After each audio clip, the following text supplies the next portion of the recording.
అందరికీ నమస్కారం. నేను మీ గోపాల అయ్యంగార్. జ్యోతిష శాస్త్రంలో అనేక పరిష్కారాలు చెప్తారండి. చెప్పినప్పుడు ఏ గ్రహం బాలేదో ఆ రోజుని పవిత్రంగా తీసుకోండి, తలస్నానం చేయండి, ఆ గ్రహం యొక్క మంత్రాలు చదవండి, ఆ రోజు ప్రత్యేకంగా ఉపవాసం ఉండండి. ఆ రోజు మీరు ఆ గ్రహానికి సంబంధించిన నవధాన్యాల్లో ఒక ధాన్యం ఉంటుందండి. దానిని నానబెట్టో లేదా ఏదో రకంగా దాన్ని ఆవుకు తినిపించండి అని అంటారండి. ఆవుకు తినిపించడం అనేది ఒక పెద్ద క్వశ్చన్ అండి. ఈ మధ్య కాలంలో ఒక గోశాల నుంచి నాకు ఫోన్ వచ్చింది. అయ్యా గోపాలయ్యంగార్ గారు, చాలా మంది మా గోశాలకు వచ్చి ఆవులకు ఏవేవో పెట్టేస్తున్నారండి, వాళ్ళ చేతులతో పెడుతున్నారండి, వాళ్ళకేదో మంచి జరగాలని. ఈ మధ్య పెసర్లు తిన్న ఆవు చాలా ఆరోగ్యానికి ఇబ్బంది కలిగిందండి. మరో ఆవుకు శనగలు పెట్టారు, ఒక ఆవుకి బొబ్బర్లు పెట్టారు.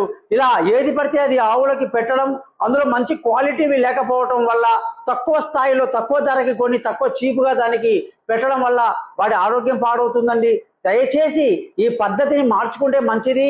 గోశాల యజమానికి ఇవ్వటం వల్ల అది ఎలా ఇవ్వాలో ఎప్పుడు ఇవ్వాలో అది వాళ్ళు చూసుకుంటారండి. దయచేసి మీ భక్తులకి, మీ దగ్గర జాతకానికి వచ్చే వాళ్ళకి ఈ విధంగా సూచించండి అని చెప్పారండి. ఇది చాలా ఇంపార్టెంట్ అని మరోసారి చెప్తున్నా. ప్రతి ఒక్క జ్యోతిష్యులు కూడా ఎట్లా పడితే అట్లా ఆవుకు పెట్టమని చెప్పకూడదండి. దానిని గోశాల యజమానికి ఇవ్వటం మంచిది.